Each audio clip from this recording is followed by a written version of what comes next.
He says that the billionaire class is a scourge. okay, Chuck. But child, Rose is not on the up and up himself, which makes this so freaking confusing to me.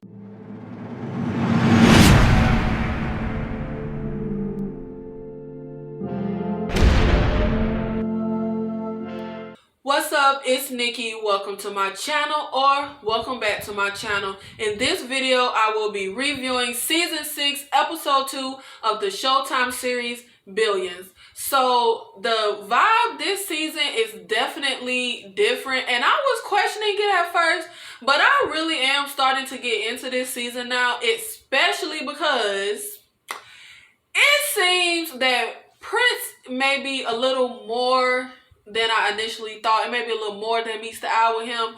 This episode was definitely better than the first one, in my opinion. Now, I am still not feeling Chuck. Mainly because his crusade feels really hypocritical. But Paul Giamatti is such a good actor. I still thoroughly enjoyed all the scenes with Chuck. But what is Rose's objective exactly, y'all? What is it he wants the billionaires to do? Go to jail? Leave New York? Give up their money so they not billionaires no more? Take their power and what? Give it to Rose?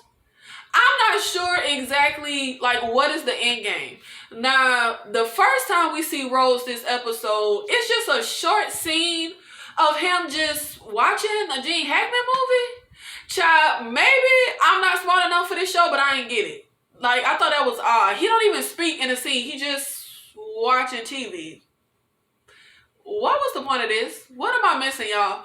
But Rose is back in the city, but when Kate asks if he'll be back in the office, he tell her that the office is not where his new war will be waged. Because y'all know Chuck love to be our war child. Y'all, what is with this new vendetta that Chuck has against the billionaires? What am I not getting? He says that the billionaire class is a scourge.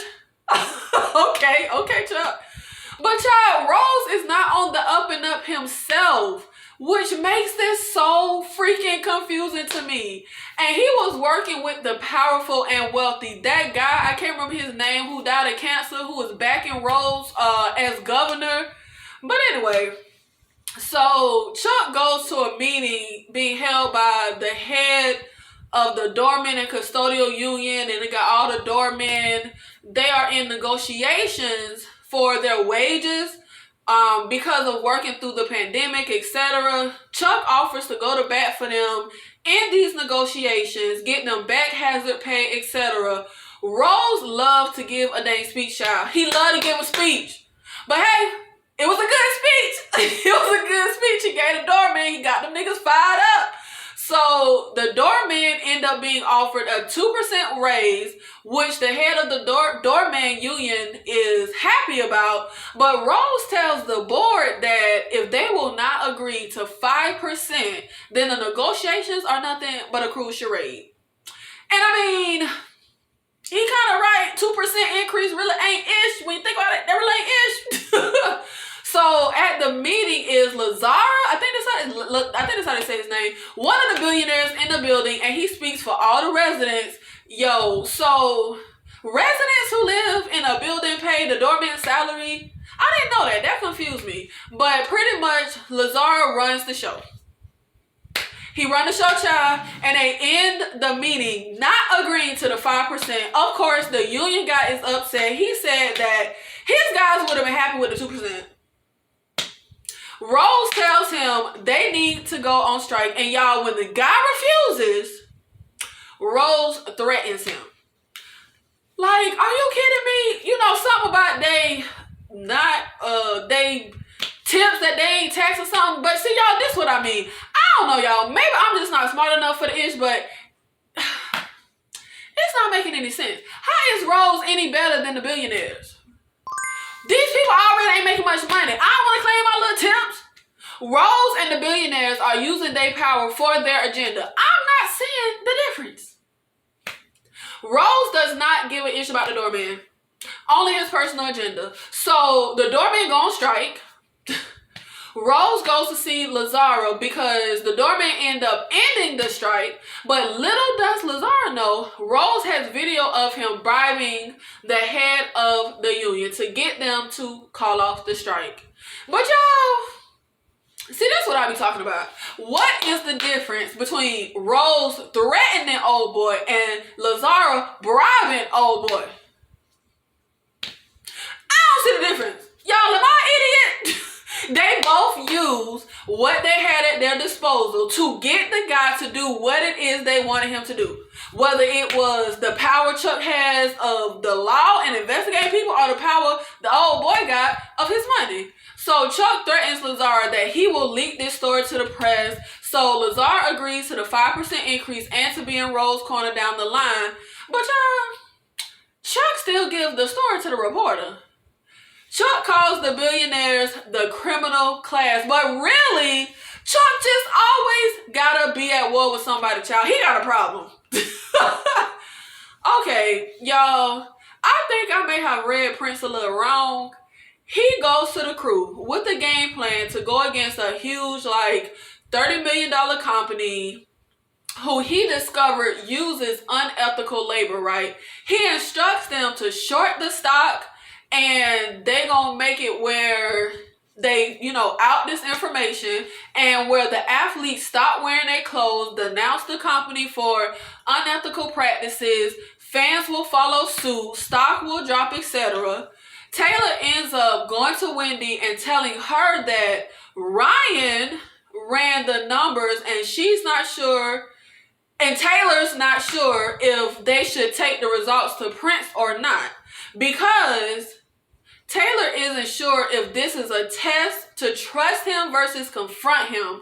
But Wendy feels like a test is something that X would pull, not Prince. That Taylor should just go to him with the data. But y'all, Taylor told Wendy if Taylor were to confront everyone there who gave them reason to doubt them from time to time, they would need to wear a dang mouthpiece and headgear for every conversation. Present company not excluded. Okay, Taylor child. Now, I'm not that smart when it comes to understanding they stock talk, but apparently Ryan found a way for them to make a lot of money, but it would go against Prince's instructions. She wanted to make a certain position. Taylor tells her not to make the move, that they will trust Prince for now, but Ryan ended up ignoring Taylor's instruction and making the move anyway. Duh, I saw that coming. And even though she ended up being right and making a lot of money, child, Taylor is not happy.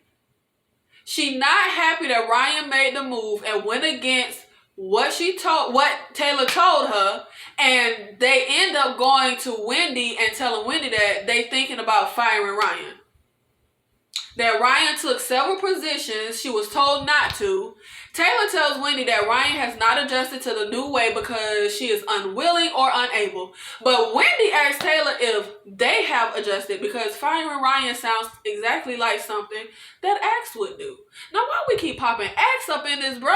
So Taylor ends up having a change of heart and does not fire Ryan, but does have a talk with her, letting her know, making it clear, look, it don't matter if those positions made money. I gave you instruction, and this is what you follow. The positions I tell you to.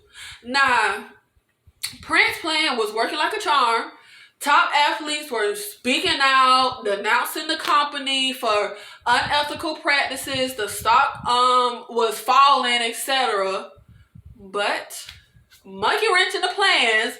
Come to find out, Wags made a move on his own. He goes to Wendy and Taylor and tells them that there's a problem with the short. It's going to rebound pretty much immediately, which will mess them up because he's in a fantasy rock camp group with his friend Stewie, and he negotiated a buyout so that Prince could profit off of the short, but he added a part, like a little a little part 2 so that Stewie would be okay. Now, Wags instructed the team to hold until the stock reaches 15, but Prince was like, nah, my G, we're not going for no nice, tidy little neat profit. We gonna hold until it reaches 5. So they have to go to Prince and let him know the situation. Of course, y'all, he ain't happy. He tells Wags that Wags ruined his play and risked a lot of capital. The stock is already rebounding, and that Wags created the mess, and he needs to fix the mess. Wags ends up selling out his friend and leaking some confidential information to the press to hurt him and hurt the company and get the stock back down so that Prince's play can get back in motion and back on track. Now, what we did not know at the beginning of all of this is that Prince's ex-wife, Clementine, is sponsored by the company he chose to go after. She run up in that mug upset, but he tell her that he has a plan for both of them to win. And she like, honey, I was already winning. But he tells her that she will come out better in the end. Which, he was right. She does. Y'all, I peeped this now. Prince is the type of person who know how to learn people, anticipate their response, and manipulate the situation to his benefit. While being able to come out not seeming like the bad guy. Remember, he told Rose his reputation is important to him. I think he know how to manipulate people without leaving them feeling manipulated, which is the best type of manipulator. Like you don't even know you was just manipulated. Taylor ends up starting to get a little convinced with Prince and his ethical agenda, but Wendy tell Taylor she not convinced that Prince's move he made was solely based in ethics. She read the situation when his wife showed up as this being a romantic gesture, and she warns Taylor that she think they should proceed with caution. Wendy says that this could all mean Prince is a narcissist who thinks he better than everybody else and will not stop until he gets what he wants, child. Y'all, yeah, I'm starting to see that.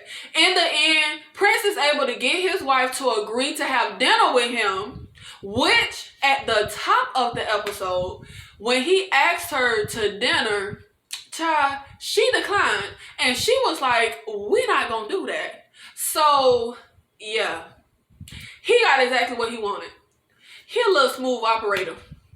I think Prince wants to be perceived a certain way, but I'm not sure he has ethical motives. Just like Wendy said, and she is smart with what she do. Y'all, I just love that classic Billions intro theme. It just sounds like tension. And unlike the first episode, we actually got a build of tension in episode 2. We get a feeling that for our key players, it's a lot at stake and the stakes are high. I'm starting to get excited about this season. I'm getting my hopes up. I'm on board. I feel like Prince is going to spend some ish that I can't tell he's setting up. And it's going to be so exciting. Kind of like when I thought Connery was getting Rose and Rose was about to go down. But come to find out, he took down Connery. Y'all, I was so hyped when that happened. I did not see it coming at all. I feel like something exciting like that is going to get pulled. Prince finna pull some ish. He finna pull some ish. Everybody in the game is about to step it up. That's how I feel. Taylor finna step it up. Wendy finna step it up. Prince gonna step it up. I don't know. I can feel it. Thank you so much for watching this video, especially if you watched until the end. If you like my content, please make sure you support my channel. Like this video, comment down below, subscribe, hit the bell notifications so you will be alerted when I post TV show reviews, movie reviews. I'll see you in the next video. Thank you.